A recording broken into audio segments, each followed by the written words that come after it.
Hirap.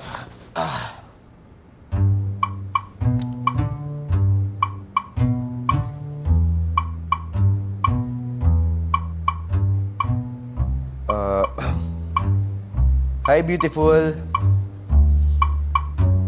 Ano bang dapat kong gawin? Ano sa tingin mo? Please repeat. I don't understand your question. What's the time? It's 6:41 a.m.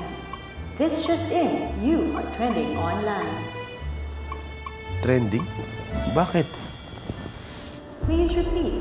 I don't understand your question.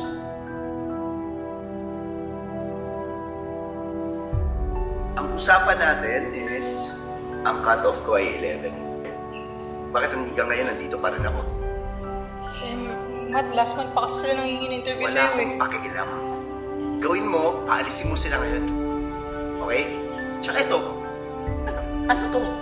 Ha? Oh, yan. Kainin mo yan. Kainin mo yan lahat. Kainin mo to. Matt, bigay ito ng fans Wala mo. akong paki. Wala akong paki. Kung bigay man nila yan, wala akong pakialam, okay? Alam mo, Paolo, ikaw ang tanongin ko. Hindi pa ba sapat na everyday nagla-live ako? Kasi may fan-meet ba? Mateo, iba pa rin kasi yung personal eh. Wala akong pakialam dun.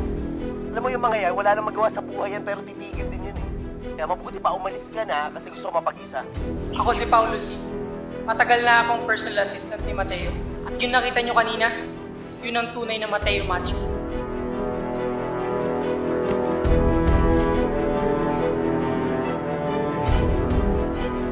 Si Bikay.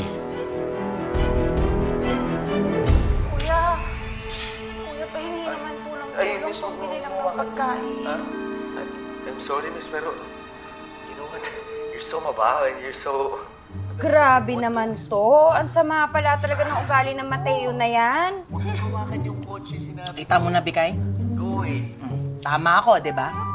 Hindi nakikita sa mukha ng tao ang tunay na ugali niya. Kunting barya lang po. Sabi nang huwag mong hawakan yung kotse ko, madudumihan.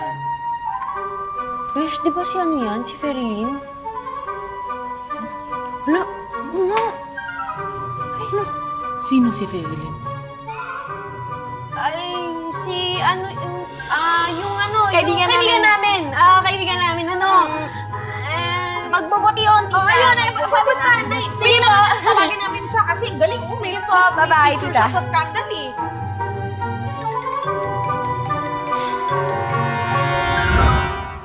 Isinumpa si Mateo ni Fred Ferry dahil sa sama ng ugali niya. Kaya mula tanghali hanggang hating gabi, nagiging si Juancho siya. Kaya ang kailangan niya ay makahanap ng isang babae na namamahalin siya kahit ganun ang itsura niya or else ganun na siya forever. Hala, Besh! Kaya naman pala atat siya na mag-confess sa'yo nung Veronica ka pa lang, nung maganda ka pa. At saka, kaya pala ang bait-bait niya sa'yo kahit alam niya na nagpapanggap ka lang na si Veronica. Ay, pero hindi ako sure ha. Kasi mukhang mabait naman si Mateo recently. Mukhang nagbago naman siya, di ba? Paano siya babait? Besh, ginagamit ka lang niya para mawala yung sumpa niya. Hindi yung totoo nga sinabi niya sa'yo.